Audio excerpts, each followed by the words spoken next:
What's going on, everybody? This is Al from PlaybookGamer.com, and today we're going to do a Week 1 recap. This weekend of college football was pretty crazy. A lot of great games, a lot of big-time matchups.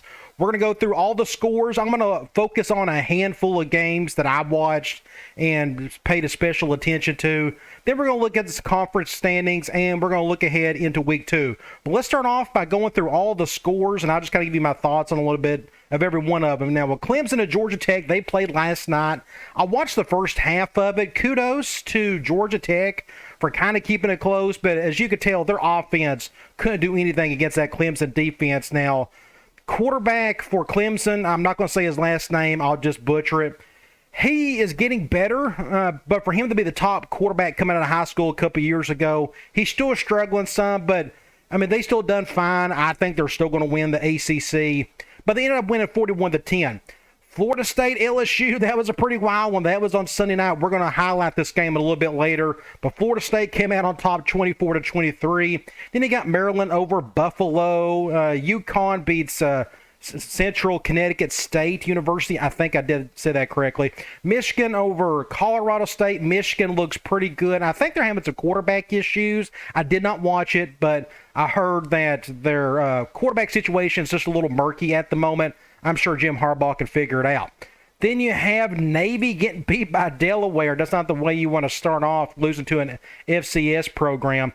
This was a really wild game, NC State and East Carolina. I watched the first half. I didn't get to watch the second half. It looks like East Carolina was able to put up some numbers in the second half, but just wasn't enough to beat NC State. But just a great North Carolina matchup, and there was another big one, and we'll talk about here in a little bit. Then you got Rutgers barely beat Boston College. That looks like a wild game. I need to go back and check the highlights of it. Scroll down here, we have Texas A&M destroying Sam Houston. Now, it's just 31-0, but I think they had like a delay. I'm assuming it was weather related. But anyway, A&M took care of business. Iowa and South Dakota State, I did not watch any of it, but I kind of kept up with the score, and Iowa had two safeties. Just a weird scoreboard altogether. 7-3. They came out alive, but I'm sure that's not the way they wanted to end or start the season. But a win is a win. Next up, North Carolina App State. Now, this is not one of the games I'm going to highlight a little bit later, but 63-61. I watched all the way up to like the last 5 minutes of the game. I had to leave. I had to go do something.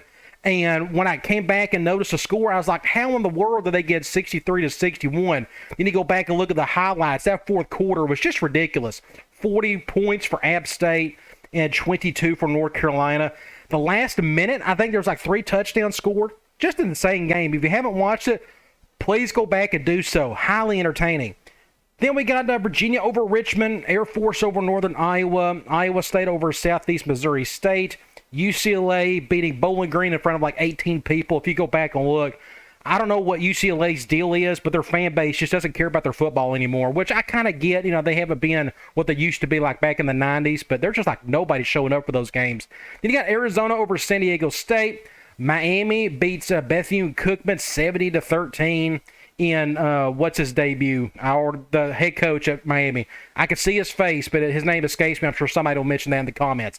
Then you have Arkansas and Cincinnati. I watched every bit of this game. This was very entertaining. I will highlight that game in a little bit later. Then you got Texas San Antonio losing to Houston. I saw the ending of the game. I didn't watch all of it, but I did watch the ending. Went to overtime. Houston barely escaped. A win is a win. Good for them. Then Nebraska, North Dakota. Now, I kept up with the first half score, and it was tied at halftime. Poor Nebraska. I wonder what they're thinking about right now. I guess they're thinking about who's the next head coach is going to be next year. I don't know. I mean, I think they still win enough games to go to a bowl, and they may keep them, but, man, just a very slow start for Nebraska. Then you got Marshall destroying Norfolk State. Georgia and Oregon, this was supposedly the marquee matchup of the day, but Georgia looked like an NFL team out there as they done last year. They're just loaded with talent. You just cannot have interceptions and turnovers against them, or you have zero chance of winning, as you see in that game right there. Then you got Wyoming over Tulsa in a pretty tight game. That looked pretty interesting. I didn't watch any of it. Then you got Oklahoma over UTEP, Cal over UC Davis, Ole Miss over Troy. I watched like a quarter of this one. Me being an SEC guy, I tend to keep up with the SEC just a little bit more. I think they're having some quarterback issues per se. I don't know if they're super excited about Jackson Dart. I'm not really sure about that. If there's an Ole Miss fan out there willing to comment about that whole situation, please do so. Then you have South Alabama over Nicholls State, Nevada over Texas State, Ohio over Florida Atlantic, Georgia Southern over Morgan State, James Madison over MTSU. I watched just a little bit of the USC Rice game just to see what Lincoln Riley was going to do in his debut, and they didn't have any issues whatsoever, especially that second and third quarter. They had 24 points and then 28. Then you have South Florida getting destroyed by BYU. South Florida, I'm trying to think the last time when they were halfway decent. They just had a bad string of coaches. I mean, that's kind of where it starts. Then you have Baylor over Albany. Baylor is a very solid team. I love their head coach, Dave Aranda. I don't know how long he's going to stick around there, but he has just done a really good job there. Coastal Carolina Army. This is the one game I wanted to watch more than the rest, and I didn't get to. It was on ESPN Plus. I'll have to go back and look at it. But this was like my skiing game of the week. Army, triple option, flex bone, left and right. Then you got Coastal Carolina, that new age triple. They do a little bit of everything. Ended up winning 38-28. I'd love to go back and watch it. Vanderbilt over Elon, 42-31. That's pretty rough defense for an SEC school, but they're Vandy. Then you have Arkansas State beating Grambling. Arkansas State, good for you, Butch Jones. You got a tough one coming up this week against Ohio State. We'll talk about that later. Wisconsin over Illinois State. Then you got Southern Miss losing to Liberty. And if I'm not mistaken, Caden Salter, he was a Tennessee commit. He was on campus for like a month. Got arrested like twice. Just a bad seed all around. We had to get rid of him. And, of course, Hugh Freeze picks up players like that. And he ended up doing okay, 148 yards and a couple touchdowns. Auburn taking care of business against Mercer. Kentucky and Miami of Ohio. Now, Kentucky struggled in the first half. I didn't watch any of it. I'd rather spend my time watching other things besides Kentucky, but I did keep up the score. But apparently they got back into the groove of things in the third quarter, putting up 17 points, and it was all she wrote after that. Then you got Kansas State over South Dakota. Let's see, Louisiana over Southeast Louisiana. Then you got Tulane over UMass. Florida and Utah, we're going to talk about this a little bit later. And a very entertaining game. Probably the most entertaining game of the weekend. I know there were several. I guess, the North Carolina App State game was pretty wild too. But this was just a great game all around. Then you got South Carolina beating Georgia State. That was a close game in the first half, but Carolina came out on top. The air raid of Mike Leach beating Memphis 49-23. Ohio State, Notre Dame, I didn't watch a lick of it. I'm not a big fan of either team. That's not the reason why I didn't watch it. I was just watching other things. But Ohio State came out on top 21-10. They was just a little too much in the second half. I think there were some turnovers going on there, if I'm not mistaken. I could be dead wrong on that. Then you got SMU over North Texas. Alabama destroys Utah State. Then you have Stanford over Colgate. Texas over Louisiana Monroe. That was Quinn Ewer's debut. 225 yards, 2 touchdowns. I assume he looked okay. He's going to have quite the test next week. Then you got Syracuse over Louisville, 31-7. And New Mexico over Maine. Texas Tech over Murray State. Washington State barely creeped by Idaho. And then you have Oregon State over Boise State. Washington over Kent State. Western Kentucky destroys Hawaii. Poor Hawaii. They just got a lot of things going for them or going against them at the moment. Then you have Eastern Michigan over Eastern Kentucky. Virginia Tech, Old Dominion. I watched quite a bit of this. That was on a Thursday or Friday night, I think. And good for Old Dominion. They was able to pull off the victory. Now, if you remember in our last video, we looked at that spread, and Virginia Tech, which was like a 7-point favorite. Well, there you go. Vegas seems to know what they're doing there. Then you got Michigan State over Western Michigan. William and Mary over Charlotte. I don't think that was a good thing for Charlotte. Then you got Duke over Temple. Indiana over Illinois. I watched a little bit of that game, but not enough to give an opinion on it. But that was a Big Ten game. Then you got Kansas over Tennessee Tech. TCU over Colorado. Didn't watch any of that. Then you got Akron over St. Francis. Then you got my beloved Tennessee. We won 59-10. Just like a blitzkrieg throughout. Our offense is just a little too much for teams like that. We got a much tougher test coming up. Then you got Florida International barely beating Bryant in overtime. Whoop. Then you got Oklahoma State over Central Michigan. I watched a little bit of that. You notice at the second quarter, Oklahoma State really put on a show there, but Give it up for Central Michigan for trying to come back and making something out of it. Then you got Toledo over Long Island. I'm pretty sure that is wrong. LIU Post, whoever that is. Then you got UCF over South Carolina State. Pitt over West Virginia. That was another one I should have done a highlight on, and I didn't. Don't have time for it. But just a crazy, wild game. Tennessee plays Pitt next week. Really excited for that one. Then you got Wake Forest over VMI. UAB over Alabama A&M. Northern Illinois over Eastern Illinois. Missouri over Louisiana Tech. Penn State and Purdue was a pretty wild one. Last second, not so much a last second touchdown, but pretty much a last drive touchdown for Penn State to get the win. And I think they had a pick six, and they still ended up coming out on top. Minnesota over New Mexico State. Arizona State over Northern Arizona. Fresno State over Cal Poly. San Jose State over Portland State. Western Kentucky over Austin Peay, and then I guess that's heading into the previous week. So let's go ahead and check out some of the highlight games of the week.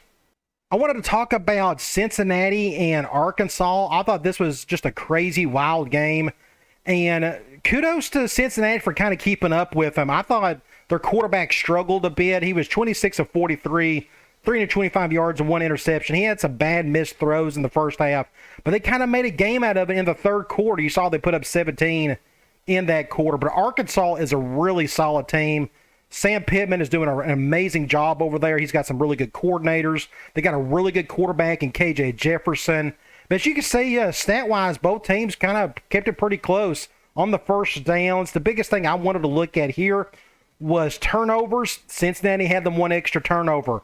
That's a big key in games like that. But Arkansas, look out for them this year. They're pretty tough. The next game I want to talk about is the Utah-Florida game. Just a wild and crazy game.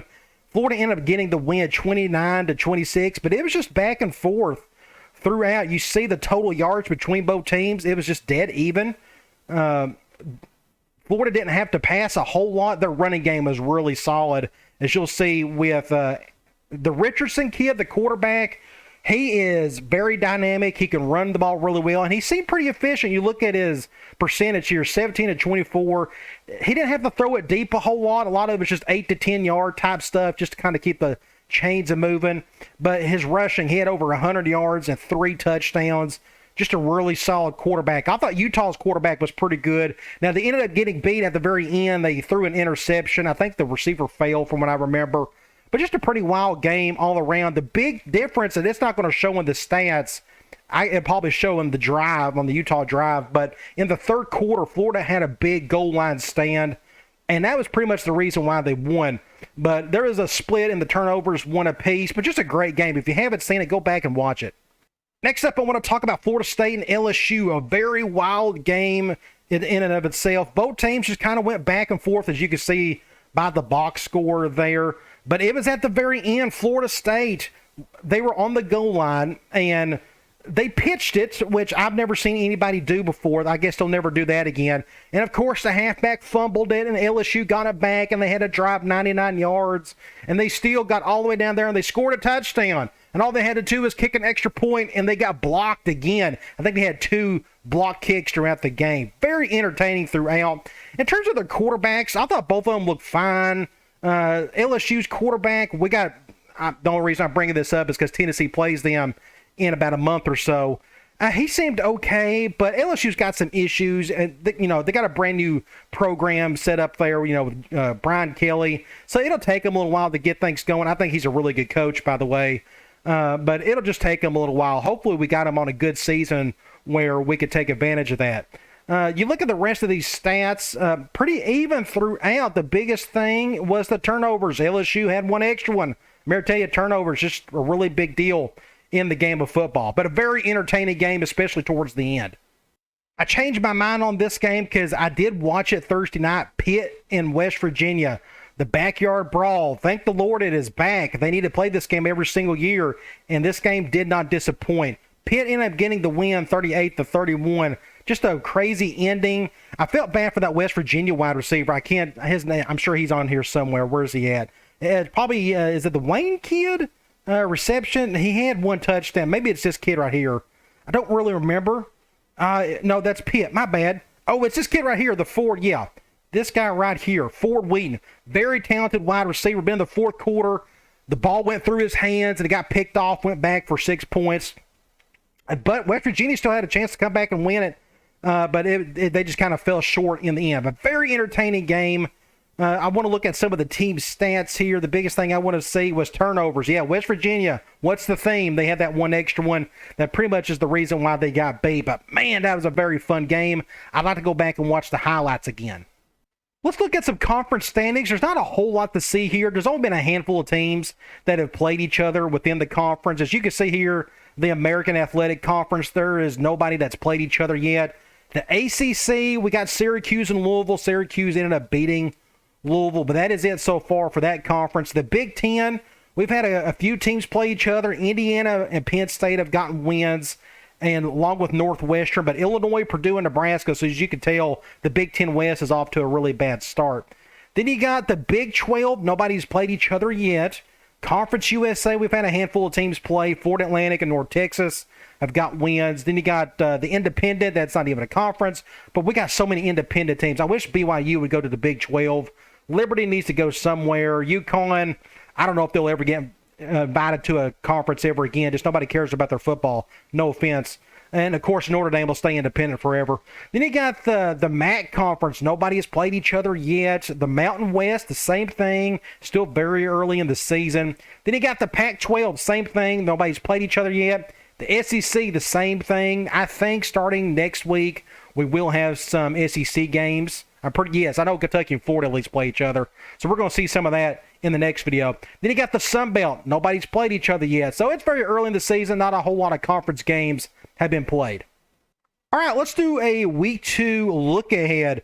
Not as good of a slate of games as we saw in the previous week, but there's still going to be some decent matchups. You know, out of the gate, Louisville and Central Florida. Vegas is thinking 6.5 on the spread. That's pretty close, so you may want to pay attention to that game. Then you got Boise State, New Mexico State, Ohio State versus Butch Jones. I hope he gets beat by 100 points. I can't stand the guy. Don't get me started.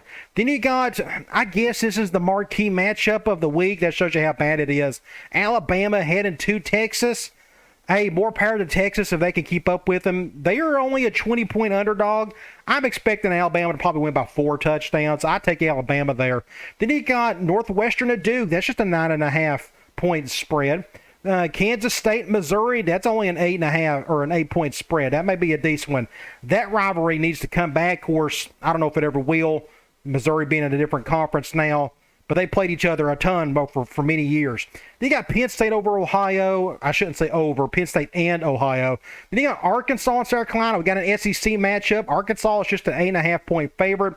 South Carolina, I didn't watch any of it, but I was told that the new quarterback, the guy who played at Oklahoma, Spencer Rattler, I heard he didn't look all that great. I'm expecting Arkansas to win that one, probably by a couple scores. Then you got Army and Texas San Antonio, North Carolina, Georgia State. Now, that's kind of a close spread. I'm surprised by that. It looks like they're playing at Georgia State. So North Carolina, this is really interesting. Some of their away games have been at App State and at Georgia State. You don't see that too often. Then you have Miami of Florida over and Southern Miss. That should be a blowout. Then you got Vanderbilt, Wake Forest. I expect Wake Forest to win that one. I saw today where their starting quarterback is healthy and ready to go for that game. Minnesota, Western Illinois, NC State, and Charleston Southern. Central Michigan and South Alabama. If you are a diehard college football fan and you just got to watch something, you might as well go ahead and watch that one because the spread's pretty close. Then you got Utah and Southern Utah, Temple and Lafayette, Ball State and Western Michigan. That's a pretty close spread. Notre Dame and Marshall. Notre Dame shouldn't have any issues there. Texas A&M and App State. A&M is an 18-point favorite. Air Force and Colorado. Clemson and Furman. Cincinnati, Kennesaw State. Charlotte and Maryland, Navy and Memphis. That's kind of a close spread. Tennessee and Pittsburgh. I highly recommend you watch that. That should be quite entertaining. We are the favorite, 6.5. I think we're going to get the win. Pittsburgh, they have a defensive lineman that is out, one of their starters. That's going to help us some. But it's a road game. Tennessee hasn't won a ranked road game in over 20 years. I think the last one we was able to get the win was against Miami of Florida back in like 2002. It's been way too long. We need to take care of business on Saturday. Then you got Wisconsin and Washington State, Michigan State and Akron, Bowling Green and Kentucky, or Eastern Kentucky, I should say. Then you got Texas Tech and Houston. I would watch that one. That'd be pretty entertaining. You can watch Air Raid versus, I don't know if Texas Tech is running the air raid or not. They got a new guy in there now. He was like a special teams coordinator for Baylor. I don't know his name off the top of my head. So I don't know what offense they run. It probably still could very well be the air raid. But anyway, that should be a pretty entertaining matchup. Then you got Purdue and Indiana State. Iowa and Iowa State, that would be a pretty good one. Iowa needs to play a little bit better than what they've done in the last game. Otherwise, I could see Iowa State beating them. But Iowa is a 3.5-point favorite. They usually give 3 points to the home team, so that is pretty much a pick 'em. Then you got Colorado State, NTSU, not a bad spread. Then you got Wyoming, Northern Colorado, Norfolk State and James Madison, Washington and Portland State, Georgia and Sanford, Cal and UNLV. Then you got Illinois and Virginia. That's a pretty close spread. That may be an entertaining one. Rutgers and Wagner, UCLA and Alabama State, Nevada and the Incarnate Word, Coastal Carolina, Garner, Webb, Buffalo, Holy Cross, where these are some really bad games. No offense to these people. Then you got West Virginia and Kansas. That may be kind of interesting. ECU and Old Dominion, Miami of Ohio and Robert Morris, Fort Atlantic and Southeast Louisiana, Liberty and UAB. That's a kind of a close spread. Troy and Alabama A&M, Tulane and Alcorn State, Ole Miss and Central Arkansas, UConn and Syracuse, Louisiana and Eastern Michigan, Texas State and Florida International, South Florida and Howard.